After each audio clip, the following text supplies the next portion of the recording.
Hi guys, and welcome to my second video review, and this time it's about Mary Poppins Returns. When I found out that this movie was going to happen, I thought, why? What's the point? We've already had one Mary Poppins film.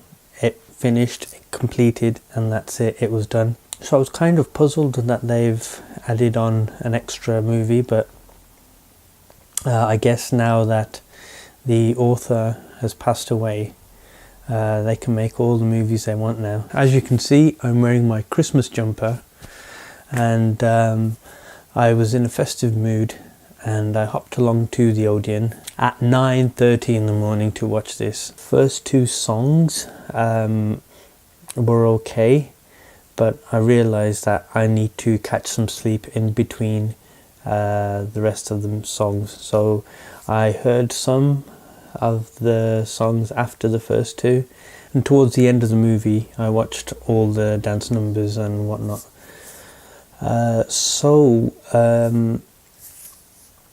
What can I say? It was entertaining, except for the music. I totally forgot that it was going to be a musical, so when Mr. Banks, Michael Banks, starts, actually it wasn't him, was it?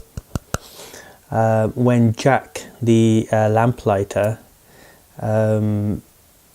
started singing, I thought, oh my god, it's a musical. And I was hoping it wasn't, and I totally forgot that a lot of these movies from Disney are going to be musicals. So the movie started off okay.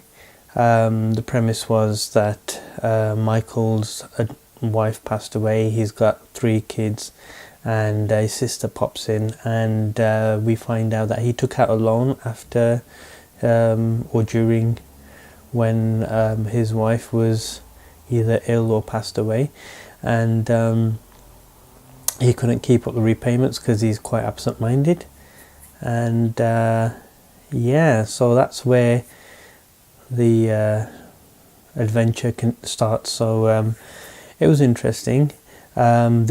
Visually, the look of London and the sets and everything was really good. I can't fault them for that, but it's one of those things where you think, do Americans think that London is a dirty, grotty place? And 9 times out of 10, that's what they will think, and that always gets represented in movies and TV shows. But there are some nice places in London that I've seen. Obviously it's a period piece, so it's set in I think it's just after the turn of the century, and like 19, I don't know, probably like mid 40s. Visually I can't fault it, it looked brilliant. I was trying to figure out which parts were CGI and which weren't, and they did a really good job with that, because they used a real street, but I think they heavily modified it to look old or older. The music, again, the soundtrack was good. The musical numbers were okay, some of them.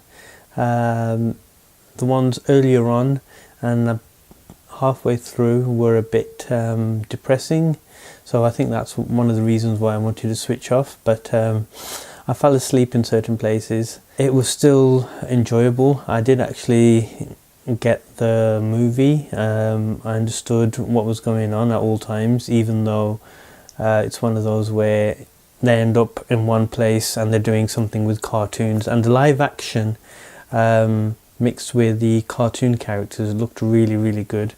I hope they do another movie like that. It was very Roger Rabbit, but all in all, I think the acting was okay.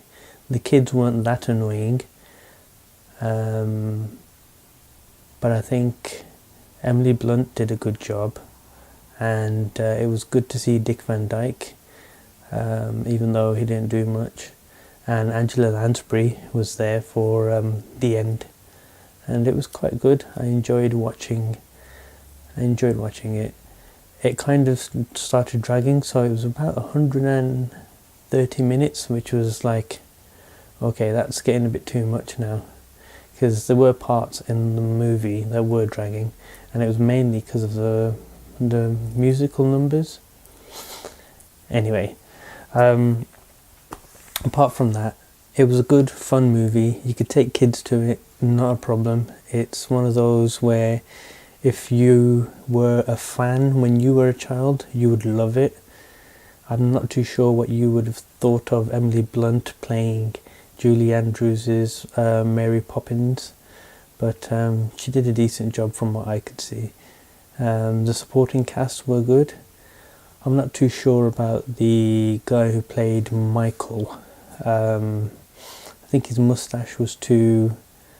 I think his moustache was a bit too much, to be honest with you. But apart from that, it had some high points, it had some sad notes to it. But all in all, it's a standard Disney family movie, and it did a good job, and it entertained me, even though I don't like musicals. And you should go and watch it. Okay guys, so thanks for watching this review of Mary Poppins Returns, and please make sure you like and subscribe to my channel, and I'll see you next time. Thank you.